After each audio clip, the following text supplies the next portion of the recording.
As summer draws to a close, let's cast our minds back to summer camp one last time. Psychonauts 2005. First game by Double Fine Productions. Still, to this day, my favorite game. It's a 3D action platformer about solving a mystery by entering the worlds of people's minds at a psychic training summer camp. I first played it on a friend's computer maybe a year or two after its release. I remember bouncing around Sasha's mind, playing with the funny gravity. Felt pretty impressive and fresh.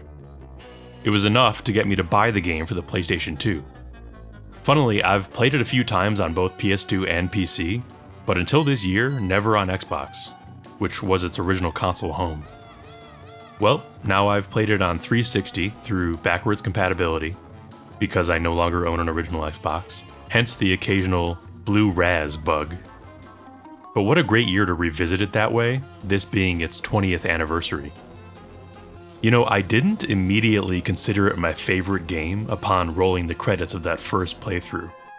It took some reflection to realize that it was chock full of enough elements that appealed so spectacularly to my tastes, and to date, Psychonauts still hasn't been dethroned. I think of your favorite game as not the best game you've ever played, objectively, but the one that ticks all of your subjective boxes. Everything about it just clicks into place for your personality and what you like or like to do in video games. In the case of Psychonauts, it's a 3D platformer with collectibles, which is my favorite genre. Its characters are written well, with an ample sense of humor. It's wildly creative, and I mean literally wild in its creativity. It feels like no other game. It's visually striking and unique, and it has a very memorable soundtrack. It's remarkably robust in terms of detail and developer foresight. Finally, and this one may be the most subjective one, although it contains plentiful conflict, darkness, and strife, those are but elements within an overall positive energy, this being spearheaded by Raz as a character. Let me go into some of these reasons a bit more, in no particular order. This will be a retrospective, so go play the game if you haven't by now.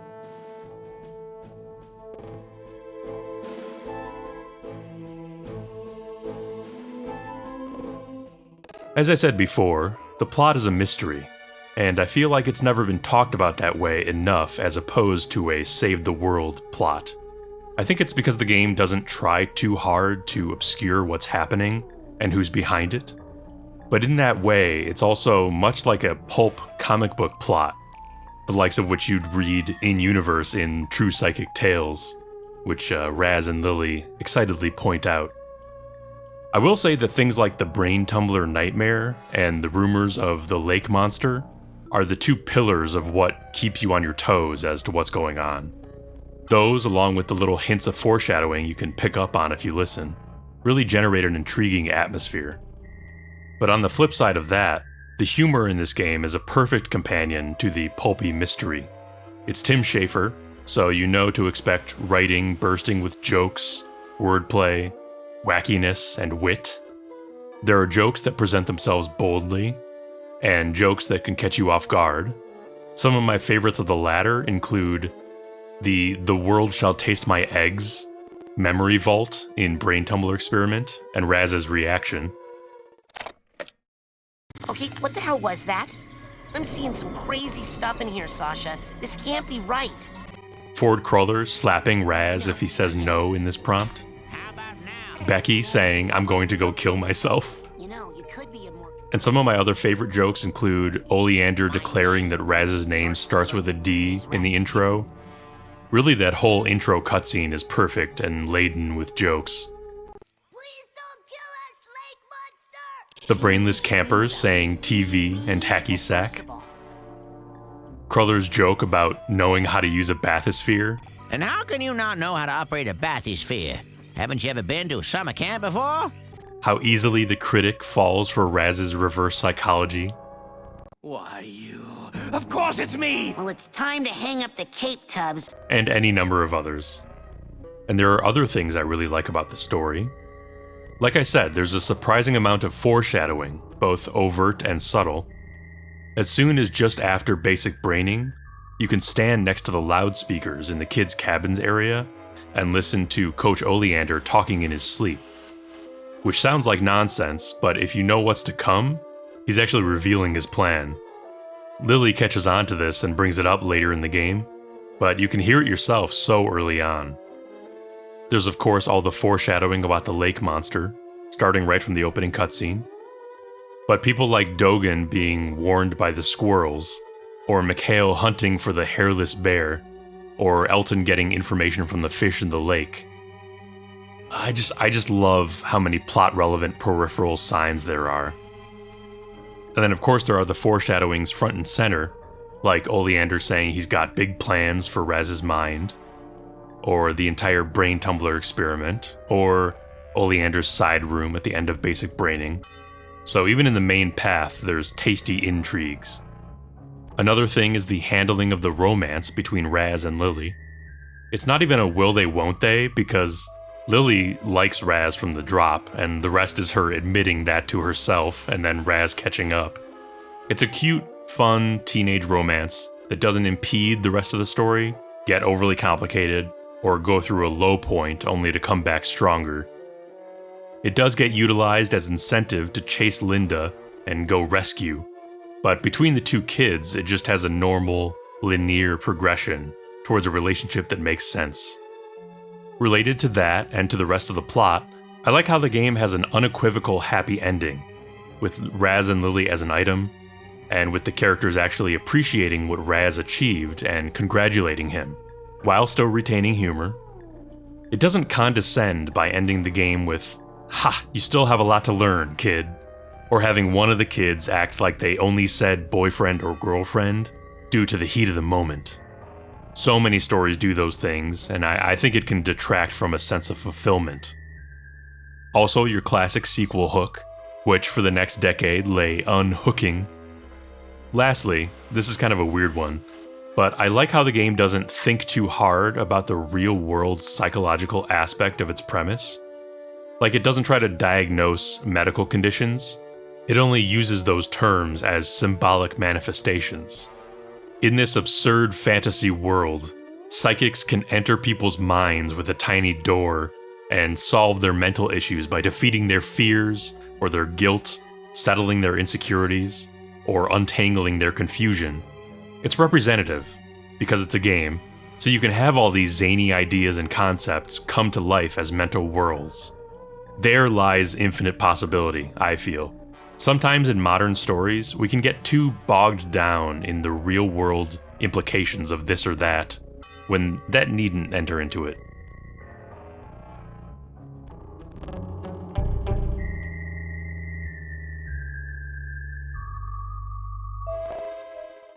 I see Raz as the linchpin to why this story works so well, and not just because he's the protagonist.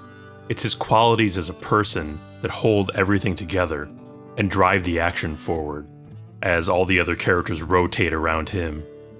He demonstrates a wealth of positivity, determination, compassion, and strength, while still being subject to the pitfalls of childhood and naivete. He doesn't take crap from anyone, he'll verbally spar with people, but also he's a sweetheart. He's not even that smart, intellectually or emotionally. After all, he's still a child. So he sees things in rather a black and white comic book sort of way, but importantly, he rolls with the punches, tries to do his best by others, and believes in right and wrong. I'm not saying a good protagonist needs to be like this, but this is why I think he's a good protagonist. And like I said, we see he has this warped perspective of his father, and believes he's overcoming his potential being stifled, when in reality, he only succeeds in this quest because of all the acrobatic training that his father drilled into him. It's great subtext that you see other kids his age failing in the basic challenges of basic braining while he glides through them, and you only really consider why later on. It's also funny how Raz can occasionally be funny, like do funny things, but he's almost never funny when he tries to be funny. Where'd you get your clothes? Because my sister, She's kind of fat and she has so much trouble finding good stuff. What? It's such good character writing. He's the straight man, and all the zany characters rotate around him. Speaking of which, I love how even on day 1, Raz already knows the other campers' names. It leads you to believe that he asked who everyone was on that first night in the cabin, which is heartwarming. Aside from Raz, damn, this has to be one of the best character ensembles in video games.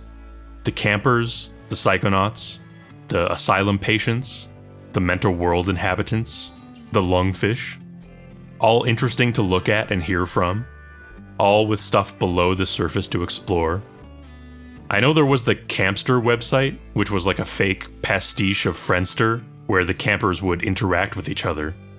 That's legitimate extra characterization as far as I know, but I'm not going to go into that content. I'm just focusing on what we get in-game. And in-game, it's quite a bit. The designs, first of all, they're just magnificent.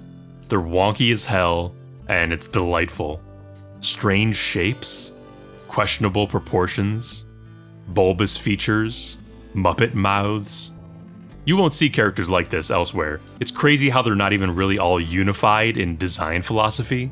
Like they somehow look like they belong in the same world, while some of them look like they shouldn't belong to the same species. I really admire such a creative rejection of homogeneity. And their personalities are somehow both cartoonish and often extremely grounded or relatable. None of them are treated like caricatures or written just for one-note gags. You've got all these side stories going on with the campers all game, bouncing off one another in an intricate web, just like you'd find at a real summer camp. The Elka JT Nils triangle and how that affects Chops. Maloof's road to mob boss, showing that he's a complicated person. Vernon's eternal quest to find willing listeners and be the antithesis of what he actually is, a bad storyteller. Elton and Milka bonding over fish and fighting back. The Firestarters/Levitators being the chillest and/or hottest band. The kids argue, support one another, make and break relationships. They're rendered boldly but thoughtfully. And I love how they're all technically Psychonaut trainees, but all they want to do is have fun or get a girlfriend. It nails that realism. Plus, in addition to the copious dialogue, throughout the game you can go to the bulletin boards and have Raz read up on their communiques to one another in hilarious deadpan. There's just so much flavor there for all these kids. Then the Psychonauts and the asylum patients have such distinct personalities. Unfortunately, you get to interact with them less than the campers, and half of them are undergoing mental anguish at the time, but they still come through so vividly. Of course, their memory vaults help to flesh out deeper depths to what they have going on, giving you good context for what they show on the surface. Many games have characters with more depth, more pathos, more complexity, but Psychonauts has that perfect blend of style, layering, and impact. Not too hard, not too soft. Everything we need to know to remember these people forever. Ford is the one person you don't get insight into here, except for what he admits to Raz, so he presents a fascinating enigma. His presence in these different roles around the camp are clearly not what he claims, even from the start, and it makes him feel like one of those summer camp mysteries that as a kid you never really interrogated, but as an adult you go, that was super weird now that I think about it. Using him with the Bacon advice system, and as the skill trainer, so to speak, also keeps you feeling like you have someone always on your side, no matter how tough things get out there. You also have the people of the mental worlds, who are intentionally more one-note because they're imaginations, representations. They're fragments of psyche, part memory, part self-identity, part dream. Really, when you go through and think about it, there aren't that many named individuals in the mental worlds, and that makes sense. How many of us coalesce distinct people in our heads, unless we're remembering someone? And even then, it's often impressions, moments. I'm not going to go through each character in depth, but I'll just say again how impressive and vivid this cast is. Even someone like Shigor, who we meet for a relatively short period, is so memorable in design and personality. These guys leap off the screen.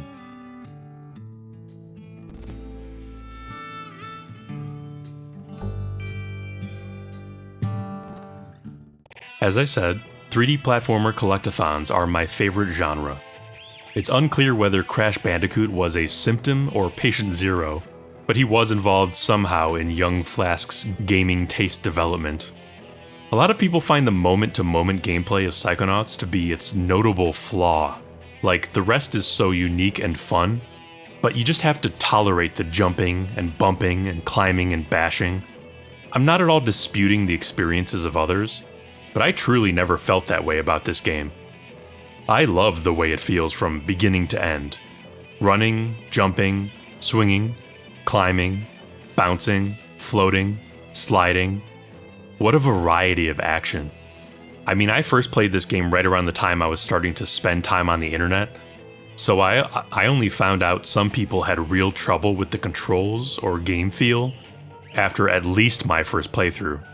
And I was on PS2, which is supposed to have the worst slowdown and glitchiness. I never even struggled with the meat circus, which is the overly hard level Psychonauts gameplay is notorious for. I'm not saying that to brag. If anything, I think it's funny how it all just clicked for me so perfectly since day one. And even now, replaying it on Xbox, yeah, there's a completely normal learning curve to the controls while you're getting back into the game, but all the gameplay felt fine and normal and just the right amount of challenging all the way through. That's part of why I always loved the game so much, so I guess it's just tuned for me. But yeah, the weight, the momentum, and the chaining of movements in this game is so good to me. Levitation, especially, is a genius mechanic in the possibilities it offers the player for speed, air, and falls. I know Double Fine has always struggled in designing levels around it, because it's borderline broken to the point it was nerfed in the sequel, but I think the struggle was so worth it. All the levels utilize it well in their final form. Related to the controls discourse, but farther down the list, are design things, like figment collecting, the scavenger hunt, divining for arrowheads, etc. Again, no shade to anyone who doesn't enjoy that stuff, but I loved it since day one. Collecting figments forces you to explore the world and really look, and it's like dopamine hits to find them and fill out the numbers in your collection. I admit that they can get silly. The pink fairy figment out in the Waterloo woods can get bent, but that almost adds to the distinguished profile of the game.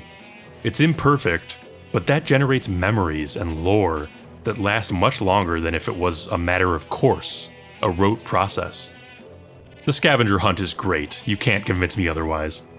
Finding unique items hidden in interesting places is always fun, and the arrowhead system just never bothered me. Admittedly, you have to grind slightly at some point to afford the cobweb duster, but I guess I always picked up the small replenishing arrowhead deposits whenever I'd see them, and I use my initial exploration of the camp to also divine for the large deposits. So I make it a nice mixture of seeing the environment, meeting people, and gathering money, which feels good to make the number go up and know that it means you'll be able to afford everything. With just a little time, you have a surplus for the rest of the game.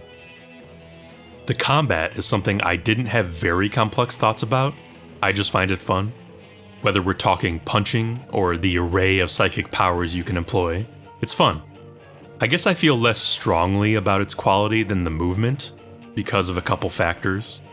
There are times enemies can crowd you, or be annoying to deal with. Certain powers like Psyblast become dominant strategies, that sort of thing. It's not nearly enough to detract from my overall enjoyment. It's satisfying, going from kind of being on the back foot, running from hordes or playing footsies, to upgrading your levitation ball into a wrecking machine, or chaining hits with your Psyblast over the course of the game. I like that there's multiple ways to deal with most foes if you so choose. For instance, I always just TK through the snail cannons into the water, but Ford's official method is to whack them and then light their fuses with pyro.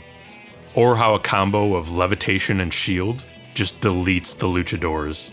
That backbreaking animation for Eagle is so funny.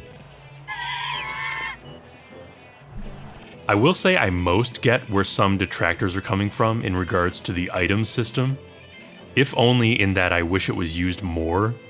I think probably the plans for it were grander than the amount it ended up being utilized, so it comes across as a bit underbaked. Granted, things like the various disguises you have to don in Milkman Conspiracy can be tricky to keep track of in your first playthrough, but it's more so deceptive in how much you think you need to worry about it. I only wish there were more times you had to use clairvoyance on an object, or that every world had multiple uses for certain items, like the paintings in Black Velvetopia. Or heck, maybe everything was implemented the right amount so as not to wear out its welcome, because things like the crow feather or the disguises and paintings are memorable and enjoyable. Delivering items to the farmers in Waterloo World might be the closest the game comes to playing the riffs of its LucasArts adventure game predecessors, and there's something charming about recognizing that DNA. Overall, I find Psychonauts to be a joy to put hands on, and I find in many other platformers since, I've been sort of chasing the dragon of its systems, rather than something like Super Mario 64 or Jak and Daxter, which is another game I love and should do a video on at some point.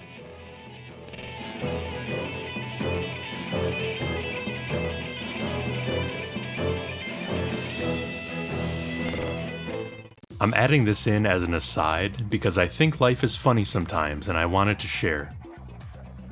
The other day, I was listening to some songs that I'd recently added to my main playlist after hearing them on a station.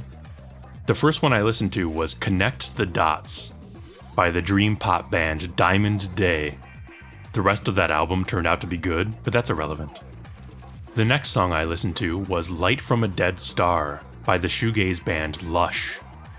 Great song. It made me want to hear more from them, so I poked around in their discography. I ended up on their compilation album Topolino, which features some B-sides and covers. A song that caught my eye was I'd Like to Walk Around in Your Mind, especially because I was still playing through Psychonauts at the time.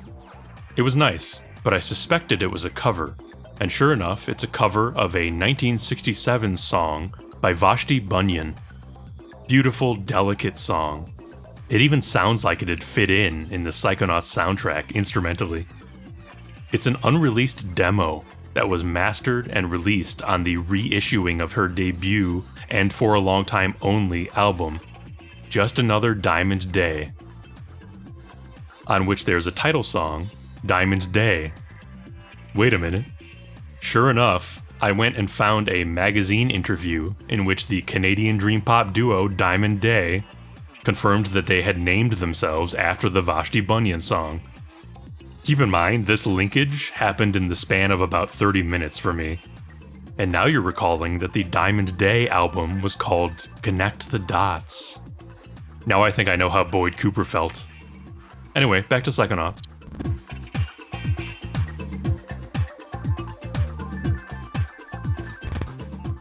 The colors. Man, the colors. The sky is green, the kids are blue. It's beautiful, and so are you.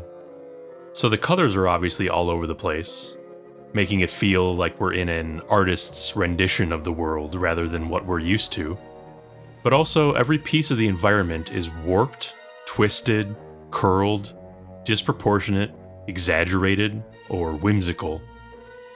I forget if one of the development mantras they had was exactly, there are no straight lines in Psychonauts, but that's how it feels. Things are looser and more dreamlike in the mental worlds, sure, but Whispering Rock is no less warped at every level of its construction. It renders each square foot so distinct and charming. Makes you feel like you're living through the lens of some funhouse kaleidoscope. So many visual details are more representations of the things they are, which also conveys a sense of living through an artist's interpretation of the world, rather than a world convincing and evident unto itself. It's not how I'd want every game world to feel, but then again, no other game world feels like Psychonauts, and that's wonderful. The sun has a face. I know I'm not alone in that I find Black Velvetopia to be the most visually stunning level in the game, and frankly one of the most striking levels in the history of games. The black light aesthetic, paired with the Spanish theming is perfect. The Brain Tumbler experiment is the game at its Henry Selick-iest, its Tim Burton-iest, and that's right up my alley. I also love how well Sasha and Mia's mental worlds exemplify their personalities. Stark gothic minimalism and mod disco dance party for the controlled stoic and the ray of sunshine. I'm focusing a lot on environmental art, but I want to be clear that everything in this game that is art is cool. The model textures, the UI elements, the icons, the effects, the sprites, everything. I've pored over the game's dumped file images, just enraptured by each little piece. It's a treat to look at everything from the skyboxes, to the wood texture of a floor, to a symbol that appears in the bottom corner of one screen of your menu. It all subscribes to a universal wonkiness, and the style of Scott Campbell and Peter Chan pervades the dressing down to the smallest detail you're never likely to notice. Speaking of essential contributors, Peter McConnell's music. I don't even think of it as one of my favorite video game soundtracks, but for a reason you might not imagine. It's that it almost doesn't even register as music to me. It simply is the setting, as much as the environment itself. Listening to each track perfectly manifests the place it plays for, brings it into being as much as seeing does. The daytime campground twang evokes a warm, lackadaisical day at summer camp, while the mysterious music of the campground at night makes you feel melancholic and lonely. The cool, determined swell of Ford Crothers' Sanctuary puts you right in the heart of a secret control center manned by a collected mind. The battlefield march of basic braining keeps you on your toes as you dodge artillery. The theme of Lungfishopolis brings to mind an attack by Godzilla, appropriately, or more specifically the shock that the kaiju's victims feel underfoot. The loony leitmotifs of the Milkman conspiracy capture a screwy, spiraling suburbia infested with spycraft. The tragic guitars of Black Velvetopia evoke rose petal tears, lost love, and fearful streets. The trepidatious ambiance of Thorny Towers and the lack of music in its upper levels acting as a significant and striking absence. You just listen to the wind howl as the rat squeaks approach, and some strange gasping creature peeks out from corners. I could go on, but it's marvelous how each track claims your headspace so. And I think the most integral aspect of the score for me is that it's not cartoon music that colors in the dots of each level. There are veins of mystery, triumph, fright, cheekiness, hope, running all throughout the music. It tickles your senses in ways you're not really conscious of while you play the levels. And the overture that plays whenever you boot up the game or see the credits is so fun that you kind of just want to stay and listen. As far as other sound goes, the amount of dialogue in this game is truly incredible, especially for when it was released. I'm not saying it would necessarily top the charts of its time period in terms of sheer volume, although I wouldn't count it out. But for an action platformer, it has tons of unique lines and missable, discoverable dialogue. You have to work to find it all, and considering a good deal of it can only be triggered under certain conditions at certain moments, it's a tall order even then.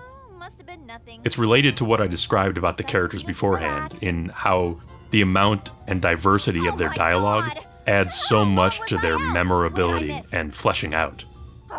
This is one of the things I love best about the game. It's like RPG levels of dialogue to hear and character interaction to experience, except there's not a dull moment to be found thanks to the exposition or the humor. The voice acting performances are stellar, bar none. Even the ones meant to sound amateurish or flat hit really well because they fit their situation. So many memorable lines, delivered in such memorable ways. And they're true voice acting performances in that it's like you're watching an animated show where each voice not just is a character, but has character. It's something you'd actually have to think about and work out beforehand, how the timbre and intonation is going to flash fry this little freak into your mind's eye, or ear in this case. I seriously can't overstate how cool it was for younger me to keep finding new dialogue on repeated playthroughs. I'm pretty sure on this latest playthrough, I found lines I'd only heard maybe once before, and there are lines that still get me to this day with the way they're delivered. Elton going, "It looks like a dentist office," puts a smile on my face and my right foot forward for the rest of the game every time.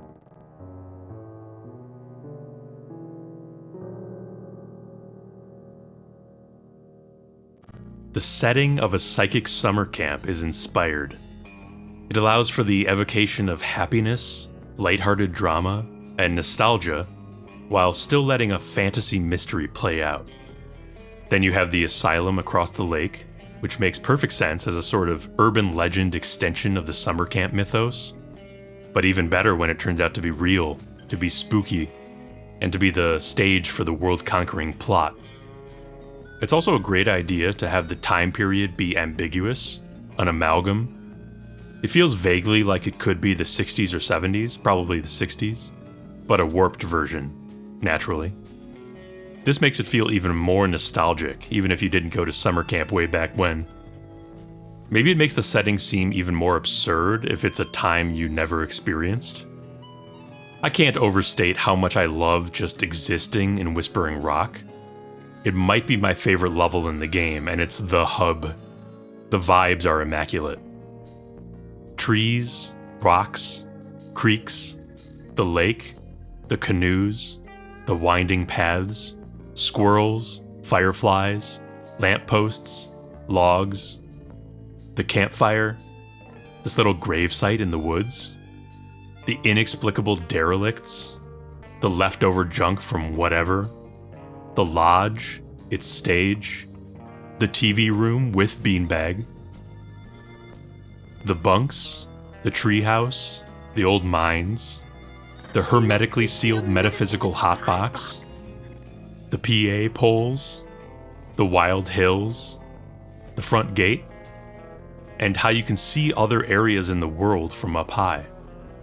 Heck, you can see Dr. Lobato's lab from most of the camp. I love when a game lets you see the end of the story from its beginning like that. All of this contributes to putting you in the shoes and hat of Rasputin, who must be enjoying his sunny day palling around camp, being much more enthusiastic about psychic lessons than the other campers who are used to it by now.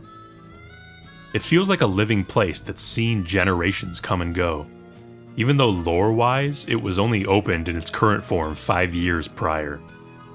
Regardless of that, what it does is conjure those smaller, more ramshackle camp experiences that some people had, or have heard about at least. There's a sparkling lack of polish to this place. And then when night falls, and Raz is left alone in camp thanks to a sinister plot, suddenly the campgrounds give you that feeling when you turn off the lights to leave a room, and that simple absence, that change, gives you that sense that something's following, lurking. Granted, there are bears and cougars about, but the real threat's looming elsewhere, you know that. And yet that solemn sense of loneliness, of wrongness, it hits you especially hard when you're doing cleanup in the backwoods areas, and it's like any reasonable person would be in their bunk at this hour. Ford Cruther's still at his various posts, of course, but that almost makes it worse. Your only company in the most remote regions of camp is a crazy man who attends his supposed duties emptily. It gives you goosebumps. I don't know if others out there have so strongly a feeling about this camp, but if you do, let me know. It really is magical. Anyway, the pacing of levels is excellent. Start with the kids' cabins areas to familiarize you with camper conversations, collecting stuff, jumping and climbing a bit if you want. Then basic braining is a literal battlefield training course that tests your basic skills appropriately. It's well themed and funny, giving you the template for every future mental world. To that end, things like entering the plane from the minefield and then skydiving out of it, and the gravity-defying turret transition are great first impressions of these mental worlds not playing by the rules. It also has that first dose of foreshadowing with the coach's side room. After that, Sasha gives you the button lead to find his hidden lab, A little mystery to solve. The more you ask people about it, the more it becomes clear that it's an open secret. So Whispering Rock opens up to you, giving you free reign of the grounds. You can learn its history from the big stump in the parking lot, learn about the Psychonauts deposit and how it drove the settlement of Shaky Claim to ruin. Weird stuff. It's under the damn lake now? That's creepy. And the grounds of Whispering Rock are weird and interesting, as I went into. It's lots of fun to explore, delightfully atmospheric, and you get to meet the wide cast of campers and get into their lives a bit. You find Sasha's lab. The brain tumbler experiment sets off the whole plot, and now it's about getting the merit badges to conquer Raz's roadblocks. So we get to be a summer camp cadet for a while, because to leave his mental mystery unsolved would be painful. Sasha's shooting gallery. We're learning, we're improving. We have combat. Mia's dance party. We have movement options. Improving still, as this has essentially been tutorial so far. I want to point out another great transition in this checkered tunnel to flag on the racetrack. Afterwards, Lily is in on the mystery now, and it might be bigger than we thought. Also, something real weird happened to Dogen, or maybe he's just like that. This whole time, we're also getting further psychic powers if we're being thorough in collecting stuff.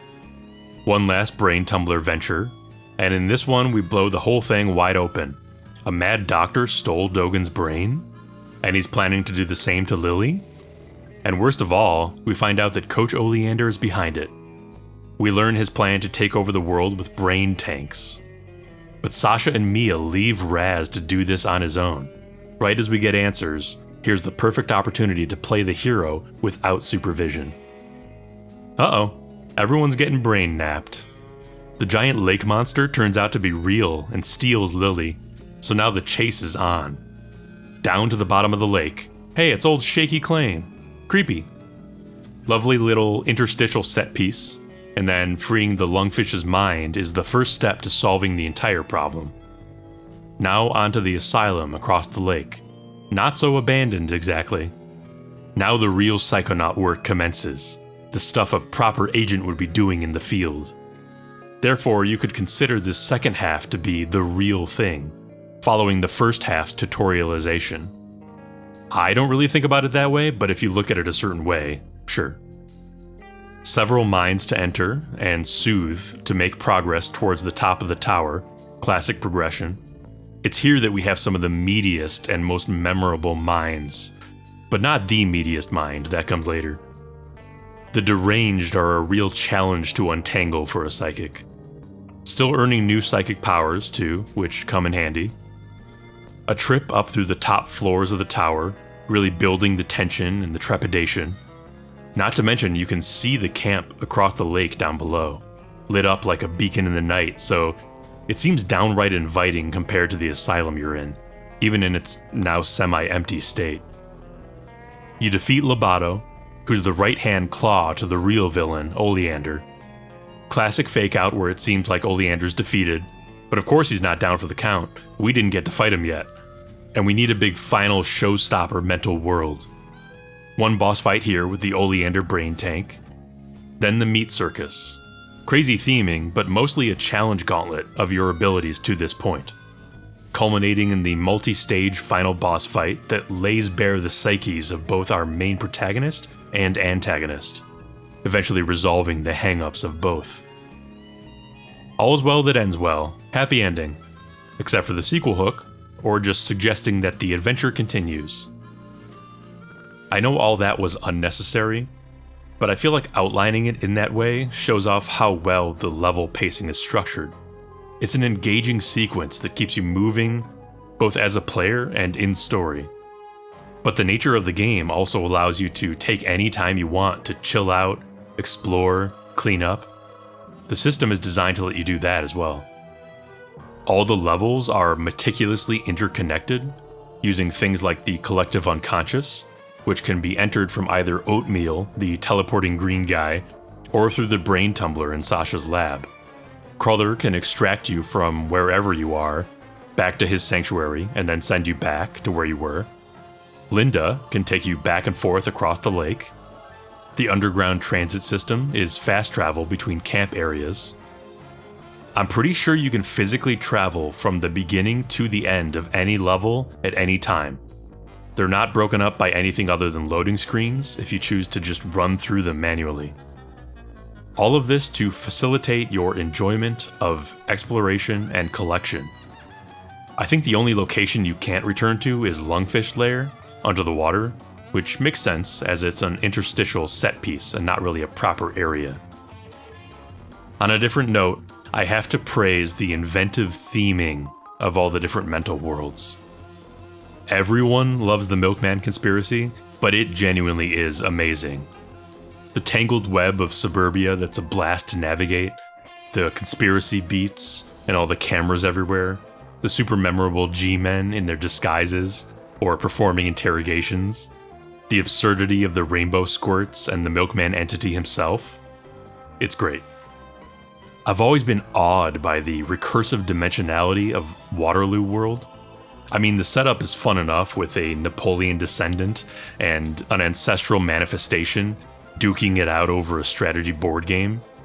But then to have you start into the parlor, leap into the game board itself, then shrink down further to interact with the board like you're an actual inhabitant, a level at which you can climb up to the window of one of the model manors and look through the window to see Fred and Napoleon in the parlor playing the game you're in right now.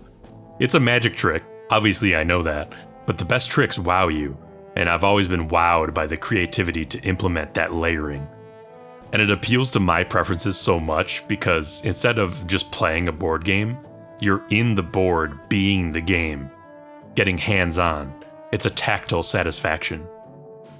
Gloria's World being a swappable stage play, Lungfishopolis being a kaiju simulator. I could genuinely just go through all the worlds, but the only other small thing I'll mention is I've always really liked that absurdly long and twisty ladder in Meat Circus. It's like a final jab of dream logic before the big top finish.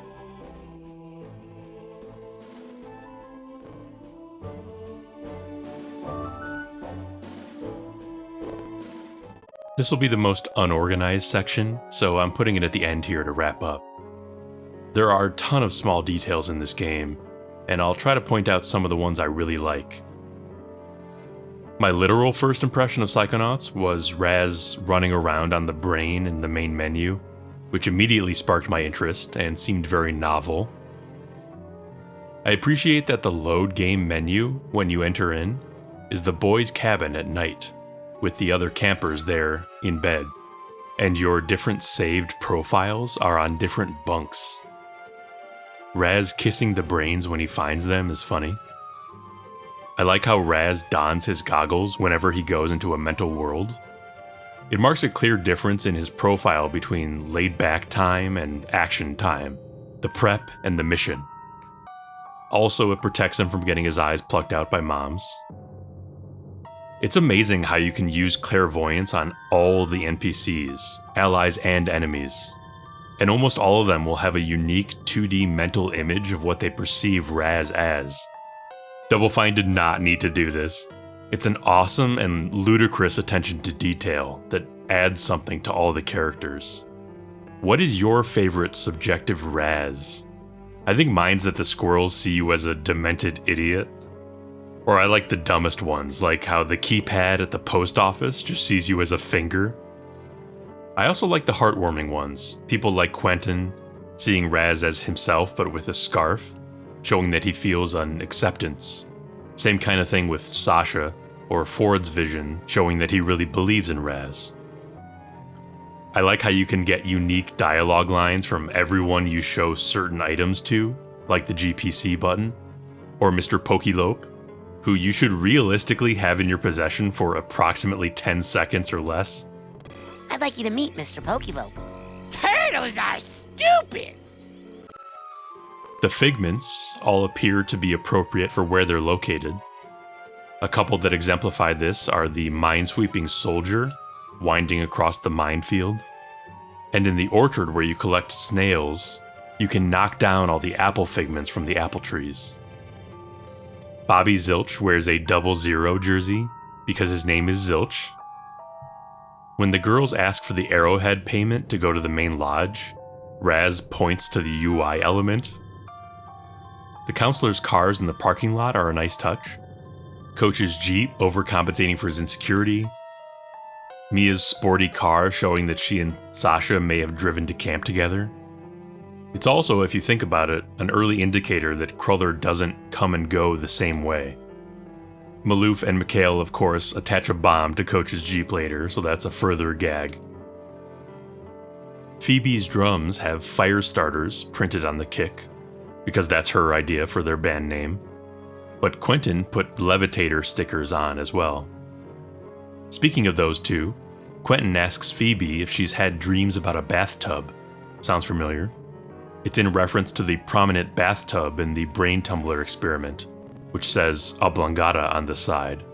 So you come to realize it symbolizes Linda crossing under the lake to get to Thorny Towers. Still on the band though, I just kind of like the turntable drum duo as a band format. It's such an odd and kid combination of instruments. Milka is drawing a crayon picture of Elton in the lodge, long before she gets him to notice her. Later, Vernon is apparently writing his story over it. Elton professes a fear of water and hates the idea of fishing because he can talk to fish, even though he wears a sailor hat. Perhaps because he wears a sailor hat? Benny's nickname is The Nose, even though his ears are gigantic. I'm amused by the way Sasha 9 wobbles stiffly when you hit him with the cobweb duster. It's possible to hit everyone with the cobweb duster and make them go ow, just like it's possible to get a laugh out of everyone by tickling them with the crow feather. Please, germs. Except when you tickle brainless Sasha with the crow feather, he says, Germs.